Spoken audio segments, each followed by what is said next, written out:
Lecture de la deuxième lettre de saint Paul apôtre aux Corinthiens. Frères, nous portons un trésor comme dans des vases d'argile. Ainsi, on voit bien que cette puissance extraordinaire appartient à Dieu et ne vient pas de nous. En toutes circonstances, nous sommes dans la détresse, mais sans être angoissés. Nous sommes déconcertés, mais non pas désemparés.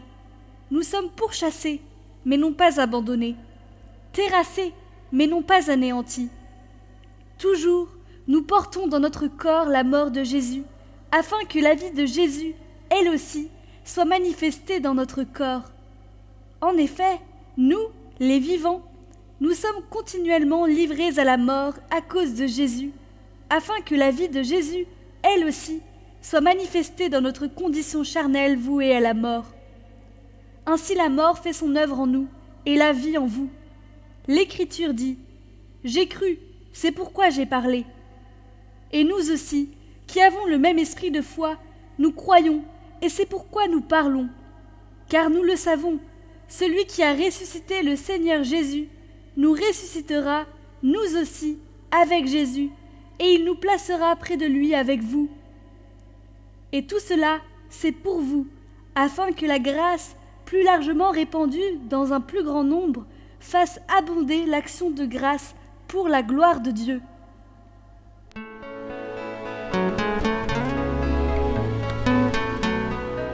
Évangile de Jésus-Christ selon saint Matthieu. En ce temps-là, Jésus disait à ses disciples : « Vous avez appris qu'il a été dit, tu ne commettras pas d'adultère. Eh bien moi je vous dis, tout homme qui regarde une femme avec convoitise a déjà commis l'adultère avec elle dans son cœur. Si ton œil droit entraîne ta chute, arrache-le et jette-le loin de toi.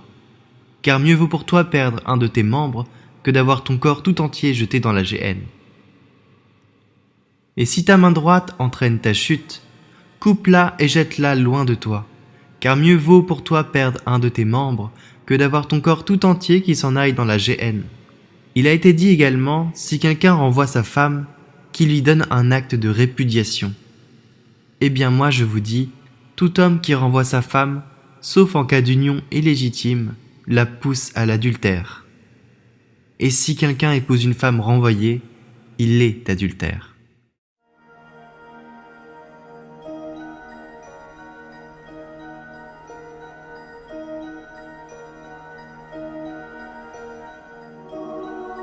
L'ange du Seigneur apporta l'annonce à Marie.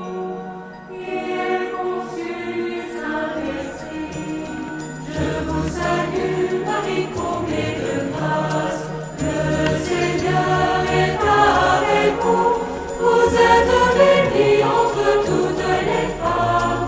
Et Jésus, votre enfant, est béni. Sainte Marie, Mère de Dieu, priez pour nous, pauvres pécheurs, maintenant et à l'heure de notre mort. Amen. Voici la servante du Seigneur. Qu'il me soit fait selon ta parole. Je vous salue, Marie, comblée de grâce. Le Seigneur est avec vous. Vous êtes bénie entre toutes les femmes. Et Jésus, votre enfant, est béni. Sainte Marie, Mère de Dieu, priez pour nous, pauvres pécheurs, maintenant et à l'heure de notre mort. Amen, Amen, Alléluia. Et le Verbe s'est fait chair.